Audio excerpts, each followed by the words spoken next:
it's all true. It's horrible. I do not have a topic for today.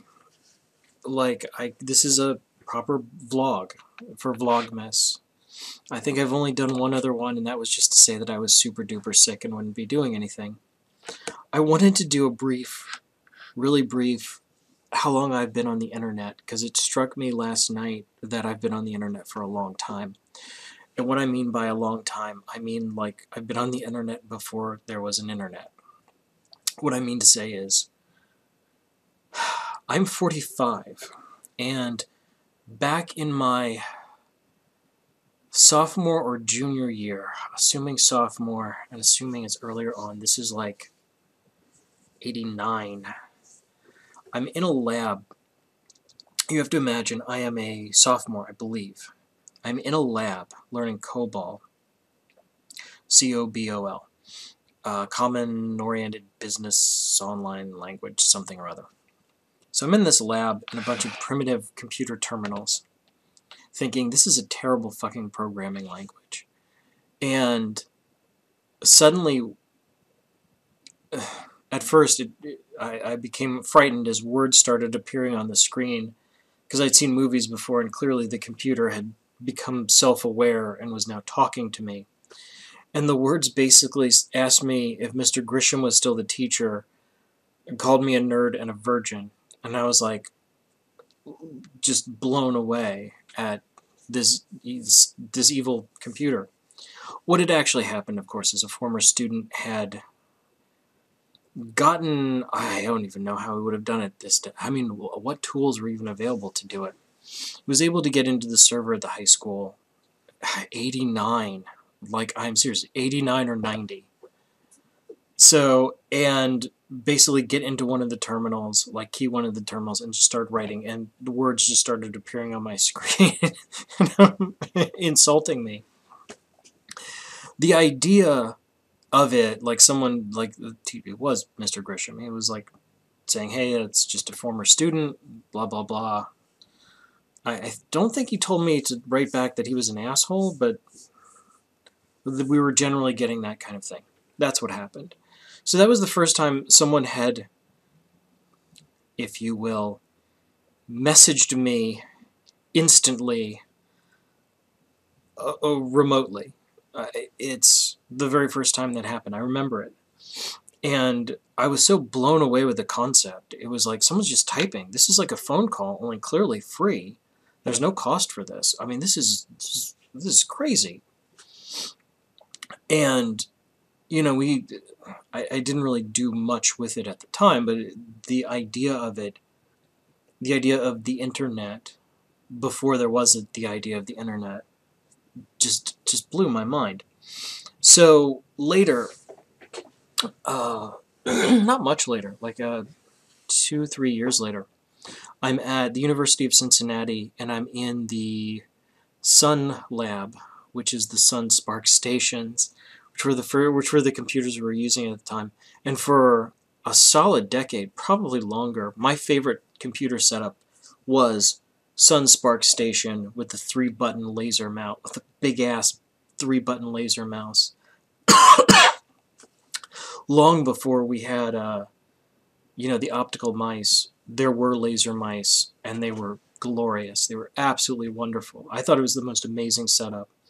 It didn't have a scroll wheel, obviously, but I think they were more for engineering applications, because they're precise and blah, blah, blah. And it was there that, you know, I talked to other people, and it's like, yeah, you can do this. It was a SunSpark station running X Windows and Frames. Program, I haven't seen anything like it. It's shocking to me it didn't catch on. It was a really handy program, especially if it's like 1992 or 3, and the resolution on all computers relative to today was incredibly low. What it would do is it would put a little, in the lower right-hand corner, there'd be a little 2 boxes. It was like a 2x4 grid, like a little rectangle.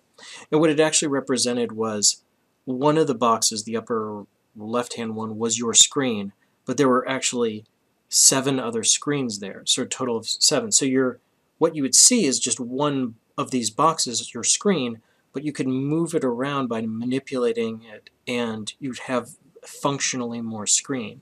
Like you could put applications and stuff way over on the other side out of view, maximize something so it would be maximized in one screen, but then go to a maximized application on another screen. I've never seen anything like that since. Lovely setup. And that's where we learned to use, let's see, the original internet programs I used were Lycos, Web Crawler, Explorer was there, Internet Explorer, Netscape was my favorite. I think there were one or two others, but those are the ones I remember. I also remember using Pine, Elm, and I never really used email. Take for granted is a thing. It's email. Email's email. But once upon a time, email was a specific program. Electronic mail was a program. There's a program called email. I think Elm replaced it, and then I used Pine a lot, which was a Unix application. And I loved it. I loved that setup for years after that.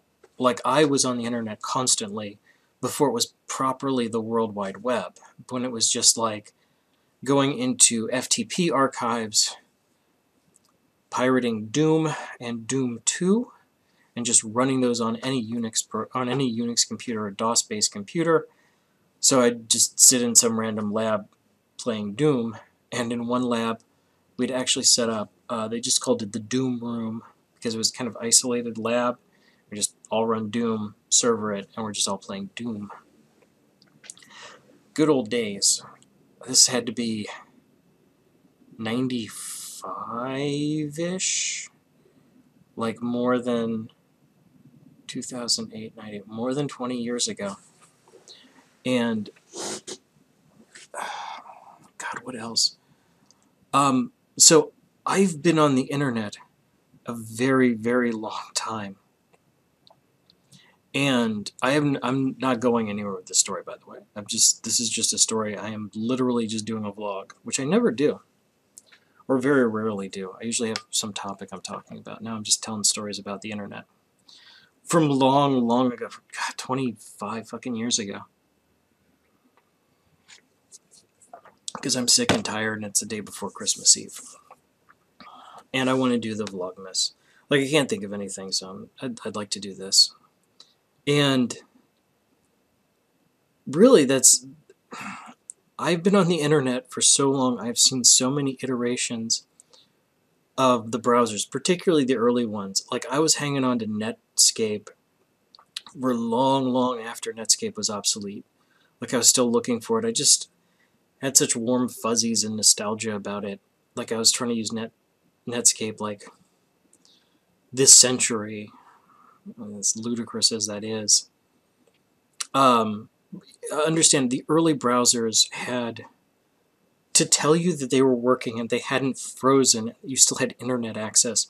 There's a little box in the upper right-hand corner that had an animation. If you were using Internet Explorer, it had the E, but the colors would change or something like that. I think that changed a couple times. Lycos and Web Crawler had a spider or a web with a spider running around in it, or spinning a web or something like that. Netscape had the Netscape, which was a big N, and it would have like stars or shooting stars kind of running across, and that's how you knew your browser hadn't frozen. Once again, there's nothing like that. It's, you know, if your browser stops, it's just, oh, my internet must not be working or something. There's no indicator like that now.